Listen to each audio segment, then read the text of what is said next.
ನೋಡ್ತಾ ಇದ್ದೀರಾ ಜನಸೇವಾ ಕನ್ನಡ ಟಿವಿ. ಇಂದಿನ ಮುಖ್ಯಾಂಶಗಳು. ಜಿಲ್ಲಾ ಪೊಲೀಸ್ ಅಧೀಕ್ಷಕರಾಗಿ ಅಧಿಕಾರ ಸ್ವೀಕರಿಸಿದ ವಿಷ್ಣುವರ್ಧನರವರು.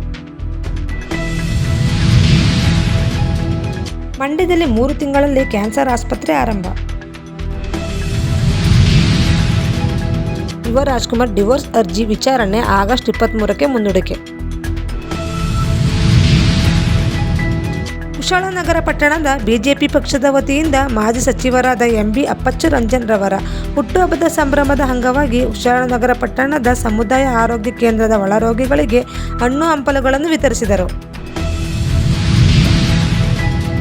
ಸರ್ಕಾರ ರಾಜ್ಯದ 25 IPS ಅಧಿಕಾರಿಗಳ ವರ್ಗಾವಣೆ ಮಾಡಲು ಆದೇಶ ಹೊರಡಿಸಿದೆ. ರಾಜ್ಯಾದ್ಯಂತ ಡೆಂಗ್ಯೂ ಪ್ರಕರಣ ಹೆಚ್ಚುತ್ತಿದ್ದು, ಜನಸಾಮಾನ್ಯರಿಗೆ ಹೊರೆಯಾಗದಂತೆ ತಡೆಯುವ ನಿಟ್ಟಿನಲ್ಲಿ ಆರೋಗ್ಯ ಇಲಾಖೆ ಮಹತ್ವದ ಆದೇಶ ಹೊರಡಿಸಿದೆ. ಮೈಸೂರು ಜಿಲ್ಲೆಯಲ್ಲಿ ಡೆಂಗ್ಯೂ ಜ್ವರಕ್ಕೆ ಆರೋಗ್ಯಾಧಿಕಾರಿ ನಾಗೇಂದ್ರರವರ ಮೊದಲ ಬಳಿ.